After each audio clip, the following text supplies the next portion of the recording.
There is a building in downtown San Francisco where, if you set a marble down on the floor of certain apartments, it will roll on its own.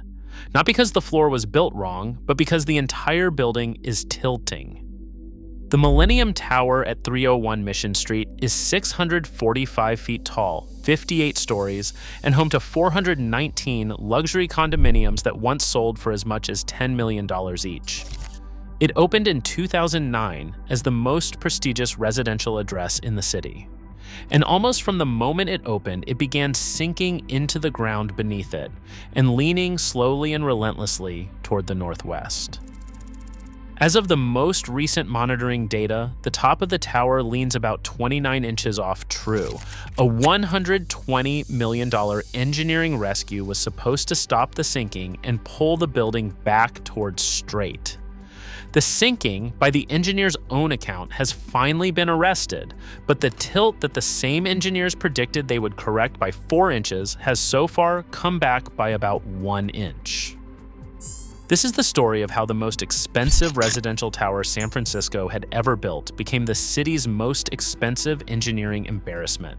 How a foundation decision made to save time and money in 2005 produced a problem that could not be undone, and how the fix for that problem ran into trouble of its own. It is a story about the ground we build on, about what engineers can and cannot predict, and about the gap between a building that is technically safe and a building that anyone actually wants to live in. This is document number 1. The Millennium Tower file is open. To understand what happened to this building, you have to understand what is underneath it, because the entire story begins below the street. 301 Mission Street sits in San Francisco's south of Market District on land that 2 centuries ago was part of the bay itself. It is reclaimed shoreline. If you drill down through the foundation, you pass through layers, in order. First, artificial fill, the loose material dumped to create the land in the city's early days. Then a layer of soft, compressible marine clay that geologists call Young Bay mud, then a denser layer of sand known as the Colma Formation, then a stiff but still compressing layer called Old Bay clay, and finally, around 200 feet down, the actual bedrock of the Franciscan complex. Here is the single most important fact in the entire story. Almost every super tall building in San Francisco is anchored into that bedrock. The Salesforce Tower 2 blocks away sits on piles driven the full 200 feet down to rock. So do the other major towers in the financial district. The Millennium Tower does not. When the developer, an entity tied to Millennium Partners, broke ground in the mid-2000s, the foundation they built was a roughly 10-foot thick concrete mat resting on around 950 reinforced concrete friction piles. Those piles went down 60 to 90 feet, and they stopped in the Colma sand. They did not reach bedrock. Now, a friction pile is not inherently a mistake. It does not work by standing on a hard layer the way a bedrock pile does. It works by gripping the soil along its entire length, using friction between the concrete and the surrounding earth to hold the building up. Done with the right calculations in the right ground, friction piles work fine, and they are cheaper and faster than drilling all the way to rock. The design team's models projected that the building would settle about 5.5 inches over its lifetime, with the bulk of that settlement coming from the deep Old Bay clay layer slowly compressing. 5.5 inches by the year 2028. That was the prediction. That was the number everyone signed off on. There was one factor those models underweighted: the sheer weight of the building.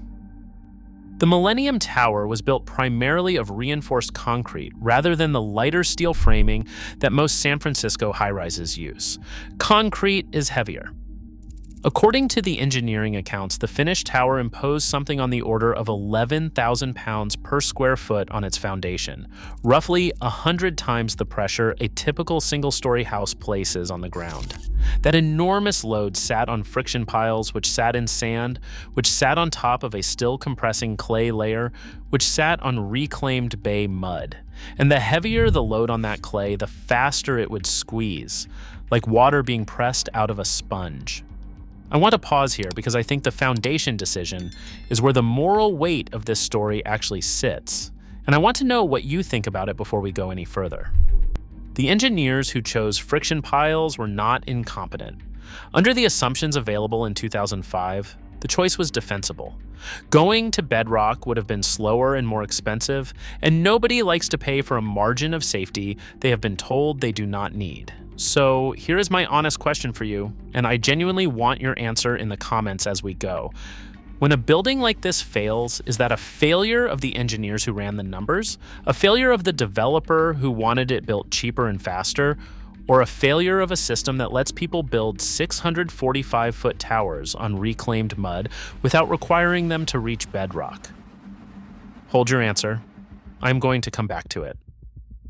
Because the sinking started immediately. By the time the building opened in 2009, it was already settling faster than the models had predicted. And then a second factor entered the story. Between roughly 2010 and 2014, construction began on the Transbay Transit Center, a massive new transportation hub less than 100 feet away. That project required digging an enormous pit and pumping huge volumes of groundwater out of the surrounding soil to keep the excavation dry. When you pull water out of the ground like that, you increase the effective stress on the clay layers underneath, and you accelerate exactly the kind of consolidation that was already squeezing the Millennium Tower's foundation. The developer would later argue that this dewatering next door was the real cause of the excessive settlement. The Transbay Authority would counter that the tower had already sunk around 10 inches before their below-grade work even started. Both of those claims, as we will see, ended up in court. By 2014, residents on the upper floors started noticing things they could not quite explain. Doors that would not close because the frames were no longer square. Hairline cracks at the corners of the drywall. Window frames that seemed slightly off.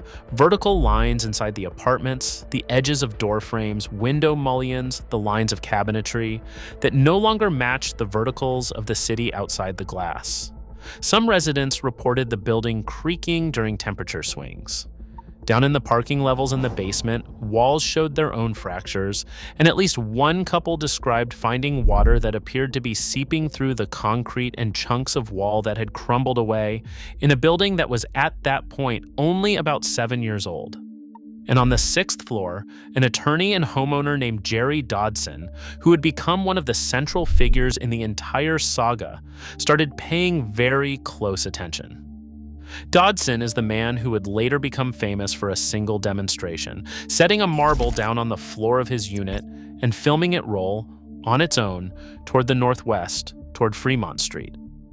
That marble became the most powerful piece of evidence in the entire story, because you did not need to be an engineer to understand it. It is worth pausing on who actually lived in this building, because it shapes how the story played in the press. The Millennium Tower was not anonymous luxury. It was marketed by Millennium Partners as the most exclusive address in San Francisco, with a private club lounge, a wine cellar, a spa, valet parking, and interiors by a celebrated design firm. The former San Francisco 49ers quarterback Joe Montana owned a unit. The venture capitalist Tom Perkins built out a penthouse. Hedge fund principals, tech executives, and professional athletes filled the upper floors. These were people with options who chose this tower and who are now watching the value of their choice collapse in public. When a building full of the wealthy and the connected starts sinking, it does not stay quiet for long. The story broke into public view on August 2nd, 2016, when the NBC Bay Area Investigative Unit, led by reporter Jackson Van Derbecken, who has stayed on this story for the better part of a decade, reported that the building had sunk about 16 inches and was tilting toward the northwest, 16 inches, against a lifetime prediction of 5.5. The building had blown through its entire projected lifetime settlement 3 times over in about 7 years. And the worst part was not the sinking itself. It was that the sinking was uneven. The northwest corner had gone down further than the rest, and that differential settlement is what produced the lean. A building can sink straight down a foot and be perfectly fine. It is when one corner drops faster than the others that you get a tower leaning over a financial district. If you have ever bought anything that turned out to be quietly defective in a way the seller knew about and you did not, Drop a word in the comments about what that was, because what these residents were about to go through is that experience multiplied by several $1,000,000, and the comment section on this one is going to be its own story. Once the news was public, the response was immediate and it was ugly. The San Francisco Department of Building Inspection confirmed the figures. In 2016, the San Francisco City Attorney, Dennis Herrera, filed suit against the developer, alleging that they had failed to properly disclose the settlement to buyers. His words at the time were pointed, that the city would not sit by and allow a developer to enrich themselves at the expense of others by hiding crucial information they were legally required to disclose. In 2017, the Homeowners Association filed its own lawsuit against Millennium Partners, the contractor Webcor, the architect Handle Architects, and others, seeking around $200 million to cover repairs. The developer fired back by blaming the Transbay Transit Center next door. The Transbay Authority fired back with monitoring records showing the tower had already sunk 10 inches before they began. And the geotechnical experts who looked at the whole picture landed somewhere more uncomfortable for everyone, that this was a bad combination from the start. A very heavy concrete tower on a friction pile foundation stopped in sand rather than bedrock, built on reclaimed ground where the deep clay was always going to compress more than the optimists hoped, and then pushed over the edge by the dewatering next door. In the middle of all of it were the residents, people who had paid $2 million, $5 million, $10 million for what they believed was the most solid address in the city, who now owned apartments in a building that was on the national news as the Leaning Tower of San Francisco. The property values reflect the verdict the market reached almost instantly.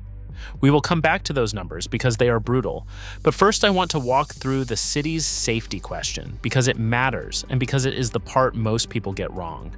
With the building in the headlines, the city commissioned a panel of independent experts to assess whether the Millennium Tower was actually dangerous. Was it at risk of falling? Were the residents in danger, both in everyday use and in the event of a major earthquake, which in San Francisco is not a hypothetical? The panel's conclusion, which has been reaffirmed repeatedly since, was that the building was structurally safe. The settlement had not compromised its ability to withstand a strong earthquake. It was not going to fall over. I want to be completely clear about that because the dramatic retellings of this story often blur it. By every engineering assessment from the city and from the building's own engineers, the Millennium Tower's structural integrity was never actually in question. What was in question was its tilt, its continued movement, its serviceability, and its value. A building can be entirely safe to occupy and still be a financial catastrophe and an engineering embarrassment. The Millennium Tower is the proof. But safe or not, something had to be done because the building had not stopped moving. By the time the expert panel did its work, the tower had settled further and was out of plumb by more than a foot. It was at points tilting at a rate of around 3 inches per year and sinking around ½ an inch per year. Left alone, the engineers warned, it could eventually reach a lean where the elevators and the plumbing would stop functioning, the threshold for which has been described as around 40 inches of tilt. At that point, the building becomes uninhabitable, not because it is unsafe, but because you cannot run an elevator or drain a pipe in a tower that is leaning too far. The clock was running. Now, I want to put the tilt in perspective, because the phrase Leaning Tower conjures an image that is more dramatic than the reality, and being honest about that is part of doing this properly. The most famous leaning building in the world, the Leaning Tower of Pisa, at its worst, leaned about 5 degrees, before it was stabilized down to closer to 4. If the Millennium Tower were leaning that badly, the top would be displaced by something like 13 meters, dozens of feet, and it would be obvious to anyone standing on the street. It is not.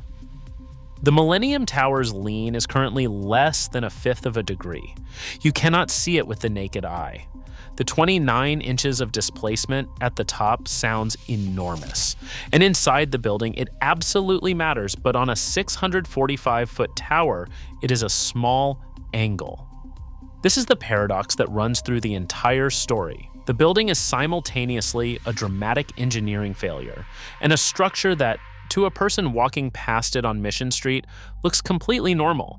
Both of those things are true, and the gap between them is where all the lawsuits, all the anxiety, and all the lost property value actually live. The litigation, mercifully, did not run forever.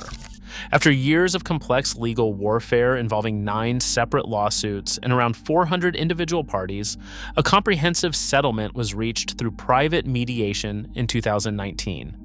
The terms were revealing. No single party admitted fault. The condo owners would be compensated for their lost property value.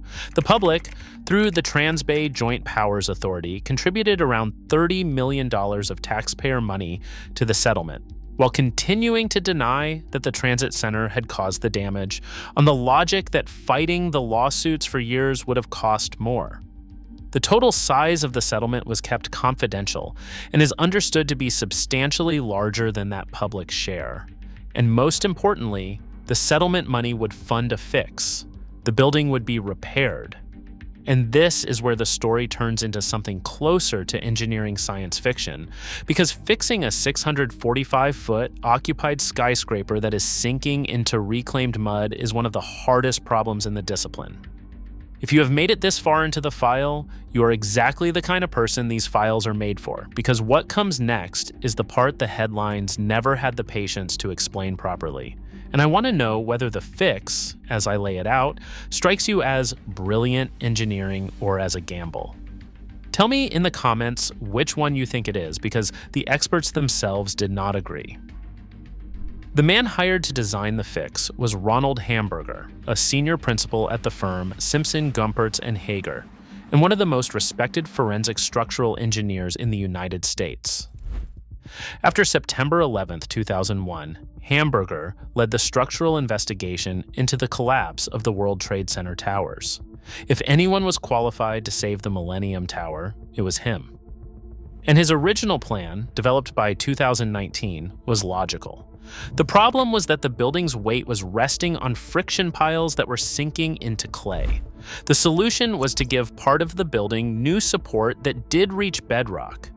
The plan called for 52 new piles drilled around the perimeter of the building, down roughly 250 feet to bedrock, then structurally tied into the existing foundation so that a portion of the tower's weight could be transferred off the failing friction piles and onto solid rock.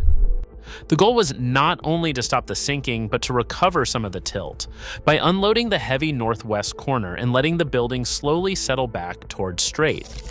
Work began in late 2020, and almost immediately, the fix made the problem worse.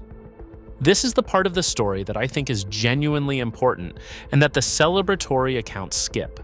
As crews began drilling and excavating to install the new perimeter piles in 2021, the monitoring data showed the building sinking and tilting faster than it had been before the work started.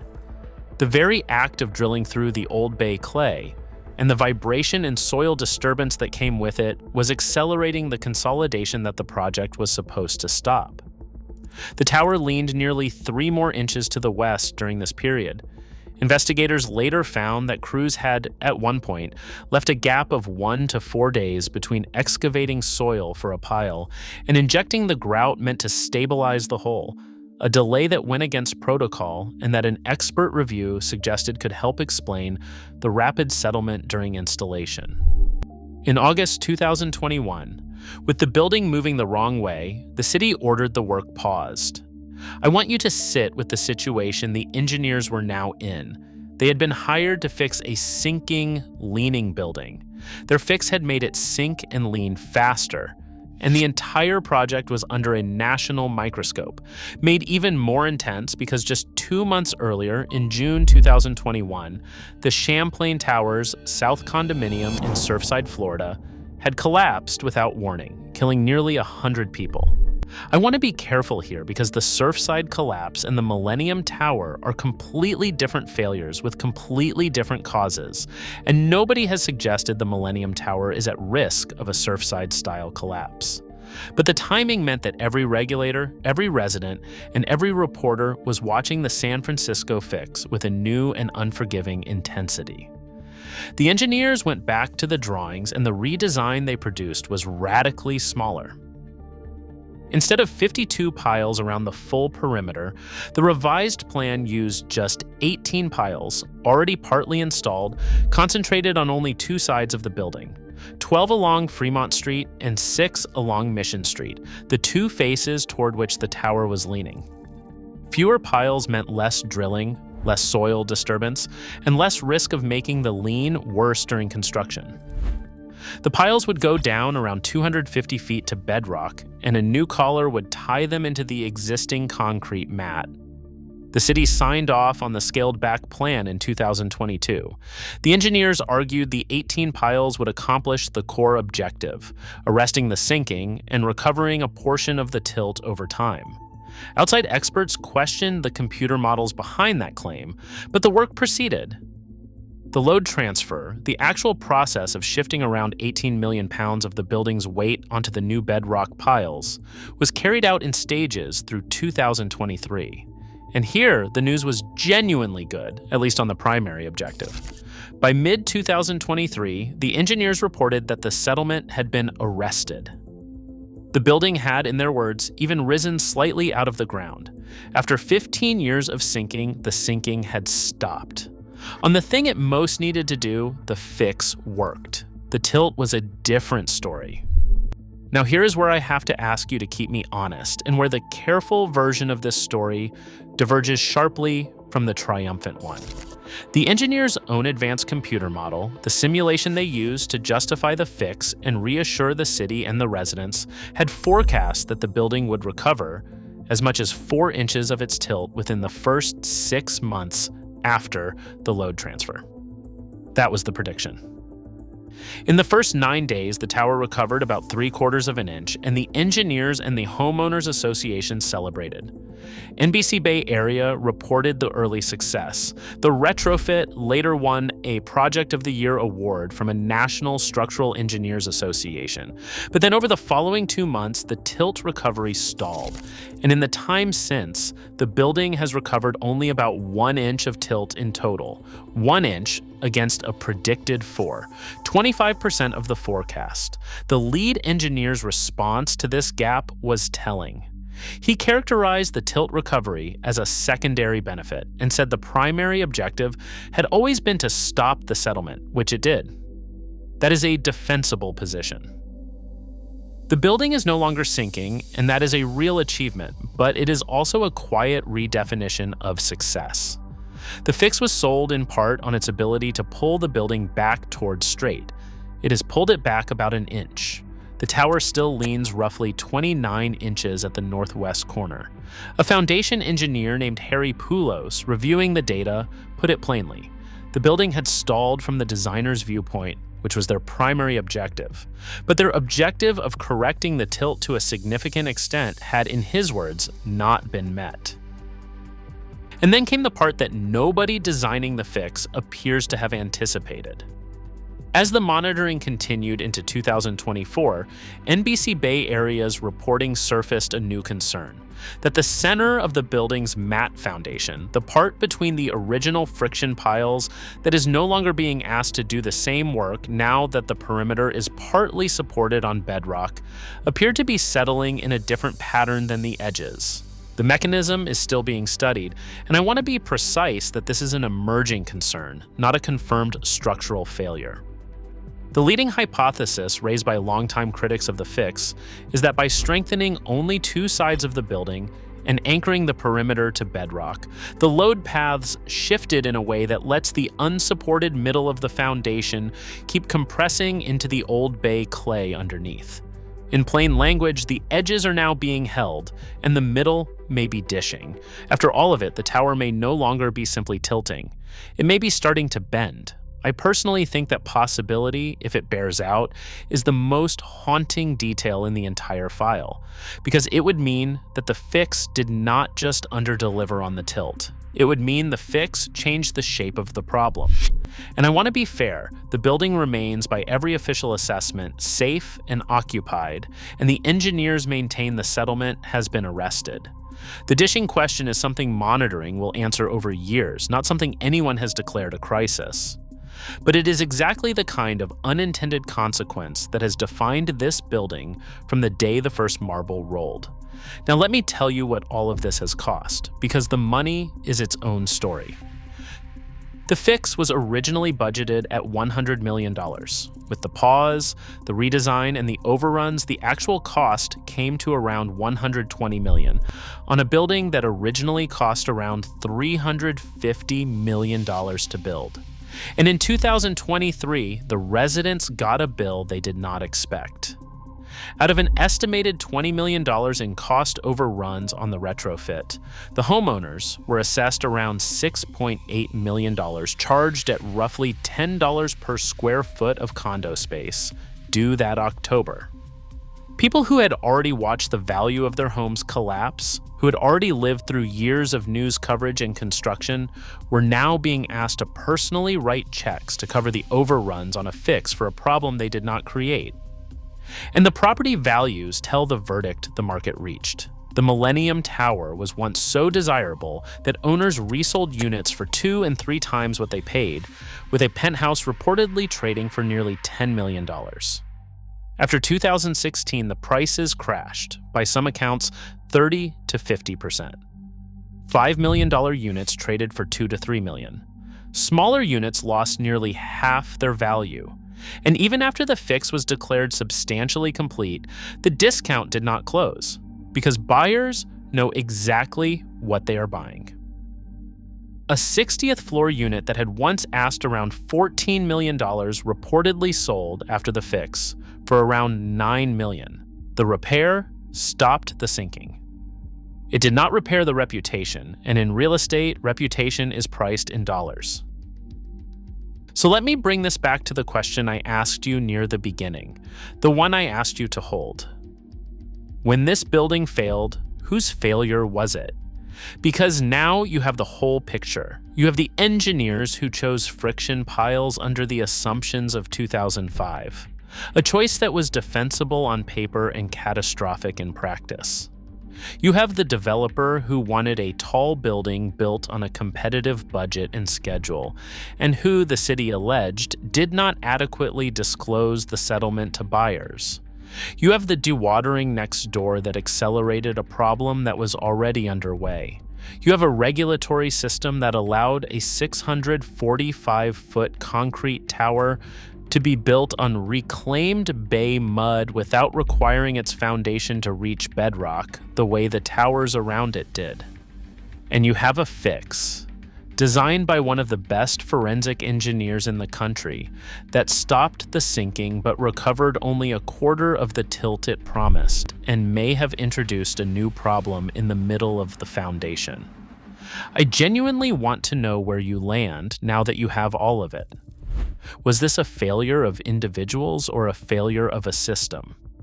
And here is the second question, the one I really care about. If you were shopping for a home in San Francisco today, and you could buy a unit in the Millennium Tower at a 40% discount, in a building that is now anchored to bedrock on 2 sides, that the city insists is safe, that has stopped sinking but still leans 29 inches and may be dishing in the middle, would you buy it? At what price does the discount finally outweigh the risk and the reputation? Because somebody eventually has to answer that question for real every time one of those units goes on the market. Tell me your number in the comments. I read them all, and the debate on this one is the entire point. But the lesson the Millennium Tower teaches, if it teaches one, is not really about soil. It is about the decisions we cannot see. The foundation piles buried 90 feet underground, the geotechnical assumptions locked in a model, the settlement between parties negotiated behind closed doors, the line in a disclosure document that did or did not get read. The people who bought into this building trusted that all of those invisible decisions had been made correctly, because the building was beautiful and finished, and the city had approved it, and the famous had moved in.